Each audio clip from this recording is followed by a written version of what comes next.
Indian രാഷ്ട്രീയത്തിലെ ഏറ്റവും വലിയ തമാശകളെ കുറിച്ച് ചോദിച്ചാൽ നമ്മുടെ സ്വന്തം പപ്പുവും ടീമും ഇറക്കുന്ന പൊളിറ്റിക്കൽ ഡ്രാമകൾ തന്നെയാണ് ലിസ്റ്റിൽ എപ്പോഴും ഒന്നാം സ്ഥാനത്ത്. അപ്പോൾ അങ്ങനെ ഡൽഹിയുടെ മണ്ണിൽ നമ്മുടെ രാഹുൽ ഗാന്ധിയും കൂട്ടരും വലിയ അവകാശവാദങ്ങളോടെ അരങ്ങേറിയ ആ സൂപ്പർ ഹിറ്റ് നാടകത്തിന് ഒടുവിൽ കർട്ടൻ വീണിരിക്കുകയാണ്. മോദിയെ താഴെയിറക്കൽ അതായിരുന്നു ലക്ഷ്യം. പാവം, ഒടുവിൽ ആ നാടകവും ചീറ്റിപ്പോയി. എന്തൊക്കെയായിരുന്നു അടുത്ത നാടകം? ഇനി എപ്പോഴായിരിക്കും തിയേറ്ററുകളിൽ എത്തുക എന്ന് കാത്തിരുന്ന് കാണാം. കാരണം ഒന്നിനു പിറകെ ഒന്നായി ഇവർ ഈ പടങ്ങൾ ഇറക്കിക്കൊണ്ടേയിരിക്കുമല്ലോ. ഒടുവിൽ പടം പൊളിയുന്നത് വേറെ കാര്യം. പ്രേക്ഷകരെ ആലോചിച്ചു നോക്കൂ, ഒരു പ്രതിപക്ഷ നേതാവിന് രാജ്യത്ത് എന്തൊക്കെ ജോലികളുണ്ട്? സർക്കാരിന്റെ ജനവിരുദ്ധ നയങ്ങളെ വിമർശിക്കുക, മികച്ച ബദലുകൾ മുന്നോട്ട് വെക്കുക, ഇതൊക്കെയാണ് ശരിക്കും ചെയ്യേണ്ടത്. എന്നാൽ രാഹുൽ ഗാന്ധിക്ക് ഒരേ ഒരു പണിയെ അറിയൂ: മോദിയെ എങ്ങനെയെങ്കിലും വിമർശിക്കുക, പ്രധാനമന്ത്രിക്കെതിരെ വീണ് കിട്ടുന്ന ഏതൊരു ചവറും ഒരു ആയുധമാക്കി മാറ്റി തെരുവിൽ കലാപമുണ്ടാക്കുക, അത്രമാത്രം. പക്ഷേ കാലം മാറിയില്ലേ? നീ എവിടെ പരിപാടി അവതരിപ്പിച്ചാലും അവസാനം അതൊരു പൊട്ടക്കഥയായി മാറും എന്ന് പറയുന്നത് പോലെയാണ് ഇപ്പോൾ രാഹുൽ ഗാന്ധിയുടെ അവസ്ഥ. എന്തൊക്കെയായിരുന്നു പ്ലാനുകൾ? ഡൽഹി ജന്തർ മന്ദിറിൽ വിദ്യാർത്ഥികൾ നടത്തിയ സമരത്തിന്റെ കടിഞ്ഞാൻ പിടിച്ചെടുക്കുക, താനാണ് അവരുടെ ഒരേ ഒരു നേതാവെന്ന് വരുത്തി തീർക്കുക, എന്നിട്ട് ആ സമരത്തെ മോദി സർക്കാരിനെതിരെയുള്ള ഒരു ചോരപ്പുഴയായി മാറ്റുക. ഇതൊക്കെയായിരുന്നു മനസ്സിൽ മുഴുവൻ. പാവം, കോട്ട കെട്ടിയ മോഹങ്ങളൊക്കെ ഒറ്റയടിക്ക് വെള്ളത്തിലായി. കളി തുടങ്ങിയത് വിദേശത്തു നിന്നാണ്. ഇന്ത്യയിൽ നീറ്റ് പരീക്ഷാ ക്രമക്കേടുകൾക്കെതിരെ വിദ്യാർത്ഥികൾ തെരുവിലിറങ്ങി തീ കോരുമ്പോൾ നമ്മുടെ രാഹുൽ ഗാന്ധി സുഖമായി വിദേശത്ത് വെക്കേഷൻ ആഘോഷിക്കുകയായിരുന്നു. രാജസ്ഥാനിൽ സ്വന്തം പാർട്ടി ചില സമരങ്ങളുടെ തീയതികൾ പ്രഖ്യാപിച്ചിട്ട് പോലും അദ്ദേഹം വിദേശത്ത് നിന്ന് വരാൻ കൂട്ടാക്കിയില്ല. ഒടുവിൽ നാട്ടിൽ വരുമ്പോൾ സമരം കത്തിപ്പടരുമ്പോൾ സോനം വാങ്ചും ഉൾപ്പെടെയുള്ളവർ സമരമുഖത്ത് സജീവമാകുമ്പോൾ അയ്യോ, ഈ സമരം നമ്മുടെ കൈവിട്ടു പോയാൽ പിന്നെ ഡൽഹിയിൽ നമുക്ക് രാഷ്ട്രീയമായി നിലനിൽപ്പില്ല എന്ന ഭയം ഗാന്ധി കുടുംബത്തെ വേട്ടയാടാൻ തുടങ്ങി. അങ്ങനെയാണ് ആ മാസ്റ്റർ പ്ലാൻ പിറക്കുന്നത്.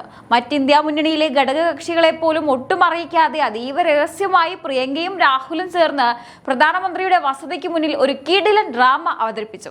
ഡൽഹി പോലീസ് ഇവരെ അറസ്റ്റ് ചെയ്യുന്നതും പിന്നാലെ സോണിയാഗാന്ധി സ്റ്റേഷനിൽ ചെന്ന് മകളെ കാണുന്ന വൈകാരിക രംഗങ്ങൾ സൃഷ്ടിക്കുന്നതുമൊക്കെ കൃത്യമായി സിനിമാ സ്റ്റൈലിൽ സ്ക്രിപ്റ്റ് ചെയ്തതായിരുന്നു.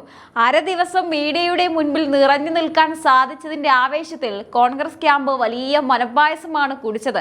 ഇനി സമരത്തിന്റെ റിമോട്ട് കൺട്രോൾ നമ്മുടെ കയ്യിലാണ് എന്നവർ ഉറപ്പിച്ചു. പക്ഷെ അവിടെയാണ് ആ വലിയ ട്വിസ്റ്റ് സംഭവിച്ചത്. അതെന്താണെന്നല്ലേ പറയാം. യഥാർത്ഥത്തിൽ ഡൽഹിയിൽ എന്താണ് സംഭവിച്ചത്? രാഹുൽ ഗാന്ധിയെ CJP എങ്ങനെയാണ് അവിടുന്ന് തുരത്തി ഓടിച്ചത്? കോൺഗ്രസിന്റെയും കമ്മ്യൂണിസ്റ്റുകളുടെയും ഡൽഹിയെ കലാപഭൂമിയാക്കാനുള്ള ആ ഒരു ഇതിനെ എങ്ങനെയാണ് സർക്കാർ പൊളിച്ചെടുക്കിയത്? ആരുടെ തിരക്കഥയാണോ എന്തോ ഇത് എഴുതിയത്? എന്തായാലും ഈ പടം പൊളിഞ്ഞതോടുകൂടി ആ തിരക്കഥാകൃത്ത് ഇപ്പോൾ വെളിച്ചത്ത് തല കാണിക്കുന്നുണ്ടാവില്ല എന്നുറപ്പാണ്. വന്ന വഴിയെ ഓടേണ്ടി വന്ന രാഹുൽ ഗാന്ധിയുടെയും കോൺഗ്രസിന്റെയും ആ നാടകീയ സംഭവങ്ങൾ നമുക്ക് വിശദമായൊന്ന് പരിശോധിക്കാം. യഥാർത്ഥത്തിൽ ഡൽഹി ജന്തർ മന്ദിറിൽ എന്താണ് സംഭവിച്ചത്? പുറത്ത് മാധ്യമങ്ങളിൽ വന്ന നാടകങ്ങൾക്കപ്പുറം അവിടെ അരങ്ങേറിയത് വൻ രാഷ്ട്രീയ നീക്കങ്ങളായിരുന്നു.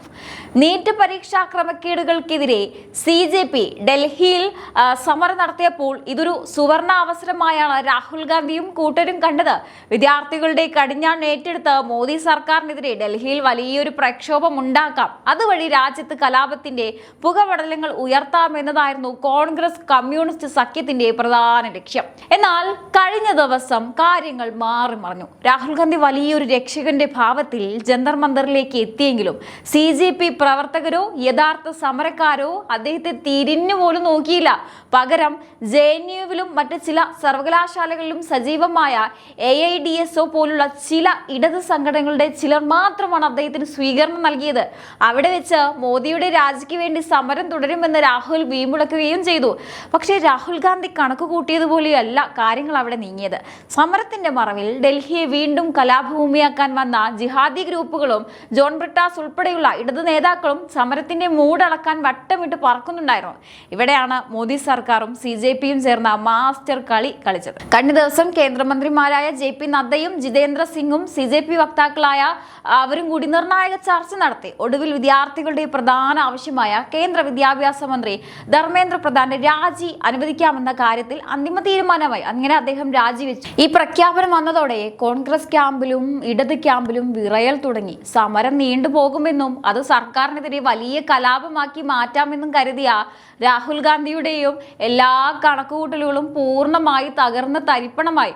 തുടർന്ന് CJP വക്താവ് അശുതോഷ് നടത്തിയ ആ വാർത്താ സമ്മേളനമാണ് കളി പൂർണ്ണമായി മാറ്റിയത്. സമരത്തിനായി എത്തിയ എല്ലാ വിദ്യാർത്ഥികളും വീട്ടിലേക്ക് മടങ്ങിപ്പോകുക, സർക്കാർ തങ്ങളുടെ എല്ലാ ആവശ്യങ്ങളും അംഗീകരിച്ചിരിക്കുന്നു എന്ന് അദ്ദേഹം പ്രഖ്യാപിച്ചു. ഇതോടെ ജന്തർ മന്ദറിലെ സമരത്തിന്റെ ചൂടാറും മുൻപ് തന്നെ വിദ്യാർത്ഥികൾ ഒന്നടങ്കം വീടുകളിലേക്ക് മടങ്ങി. CJPയുടെ ഈ ശക്തമായ നിലപാടിന് മുന്നിൽ എന്ത് ചെയ്യണമെന്നറിയാതെ രാഹുൽ ഗാന്ധിയും കൂട്ടരും അമ്പരന്നുപോയി. 26 ദിവസത്തോളം നിരാഹാരം കിടന്ന സോനം വാങ്ചുക് പോലും കോൺഗ്രസിന്റെ ഈ കള്ളക്കളി രാഷ്ട്രീയത്തെ പരസ്യമായി വിമർശിക്കുകയുണ്ടായി. പ്രേക്ഷകരെ, ഇവിടെയാണ് നമ്മൾ മോദി സർക്കാരിന്റെ ഇച്ഛാശക്തി കാണേണ്ടത്. മുൻകാല കോൺഗ്രസ് ഭരണകാലത്ത് എത്രയോ സമരങ്ങളും അഴിമതികളും നടന്നിട്ടുണ്ട്. അന്നൊക്കെ തെറ്റ് സമ്മതിക്കാനോ മന്ത്രിമാരെ രാജിവെപ്പിക്കാനോ ആരെങ്കിലും തയ്യാറായിട്ടുണ്ടോ? എന്നാൽ ഇന്നത്തെ മോദി സർക്കാർ ജനങ്ങളുടെ ശബ്ദത്തിന് വില കൽപ്പിക്കുന്നു. ന്യായമായ ആവശ്യങ്ങൾ അംഗീകരിക്കാൻ കാണിക്കുന്ന ആർജവം അത് അഭിനന്ദിക്കേണ്ടത് തന്നെയാണ്.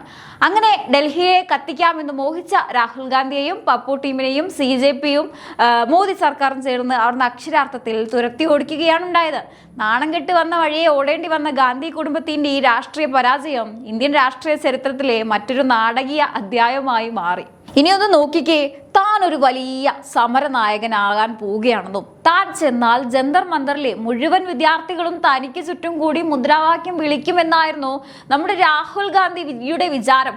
പക്ഷേ അവിടെ ചെന്നിട്ട് എന്തുണ്ടായി? CJPക്കാർ രാഹുൽ ഗാന്ധിയെ ഒരു നോക്ക് തിരിഞ്ഞു പോലും നോക്കിയില്ല. മൈൻഡ് ചെയ്യാൻ പോലും ആരും തയ്യാറായില്ല എന്നതാണ് സത്യം. വലിയൊരു നേതാവായി വന്ന് ഫോട്ടോയൊക്കെ എടുത്ത് താനാണ് ഈ സമരത്തിന്റെ പിതാവ് എന്ന് പറയാൻ നിന്ന രാഹുലിനെ CJP പ്രവർത്തകർ അങ്ങേയറ്റം പുച്ഛത്തോടെയാണ് തള്ളിക്കളഞ്ഞത്. പിന്നെ ആരാണ് അവിടെ രാഹുലിനെ മൈൻഡ് ചെയ്തത് എന്നറിയാമോ? JNUവിലും മറ്റു മാത്രം ഒതുങ്ങി നിന്ന ചില സംഘടനകൾ, 2-3 പേർ, അതും ഒരുവിധം പിടിച്ചു നിർത്തി ഫോട്ടോയ്ക്ക് പോസ്റ്റ് ചെയ്യാൻ വിളിച്ചു കൂട്ടിയ കുറച്ചു പേർ മാത്രം. സ്വന്തം നാട്ടിൽ ചെന്ന് സമരം ഹൈജാക്ക് ചെയ്യാൻ നോക്കി രാഹുൽ ഗാന്ധിയെ അവിടുത്തെ വിദ്യാർത്ഥി പ്രസ്ഥാനം വട്ടപൂജ്യമാക്കി മാറ്റി. CJPക്കാർ തലയ്ക്ക് വരെ വില കൊടുക്കാതെ അവിടുന്ന് അങ്ങോട്ട് തുരത്തി ഓടിച്ചതോടെ രാഹുലിന്റെ മാസ് ഇമേജൊക്കെ ഒറ്റ നിമിഷം കൊണ്ട് തീർന്നു. എന്നെ ആരും മൈൻഡ് ചെയ്യുന്നില്ലല്ലോ ദൈവമേ എന്ന അവസ്ഥയിലായിരുന്നു ആ സമയത്ത് നമ്മുടെ പപ്പുമോൻ. CJP അന്ന് കൃത്യമായി മനസ്സിലാക്കി കൊടുത്തു. ഇതൊരു നാടകമാണെന്ന് CJPക്ക് തന്നെ മനസ്സിലായി. അത്രമാത്രം നാണം കെട്ടാണ് രാഹുൽ ഗാന്ധിയും കൂട്ടരും അന്ന് ജന്തർ മന്ദറിൽ നിന്ന് വണ്ടി കയറിയത് എന്ന് സത്യം. എന്ത് പറയാൻ, കിട്ടിയ അവസരം മുതലാക്കിയതാ, അതും മോദി സർക്കാരിനെ താഴെ ഇറക്കാൻ. പക്ഷെ എന്ത് ചെയ്യാനാ, ഇപ്പോൾ ആളുകളുടെ മുമ്പിൽ നാണം കെട്ടിയിരിക്കുകയാണ് രാഹുൽ ഗാന്ധിയും കൂട്ടരും. മനസ്സിൽ പൂരം പണിത് വന്ന രാഹുൽ ഗാന്ധിക്കും പപ്പു ടീമിനും CJPയും മോദി സർക്കാരും കൊടുത്തത് ഒരു 8ന്റെ പണി തന്നെയാണെന്ന് പറയാം. കോട്ട കിട്ടിയ മോഹങ്ങളൊക്കെ ഒറ്റയടിക്ക് തകർന്ന തരിപ്പണമായി. ഡൽഹിയിൽ വന്ന് സർക്കാരിനെ താഴെ ഇറക്കാമെന്ന് വ്യാമോഹിച്ച അത് അവസാനമായി നാണം കെട്ട് തിരിച്ച് വണ്ടി കയറേണ്ടി വന്നു രാഹുൽ ഗാന്ധിക്ക്.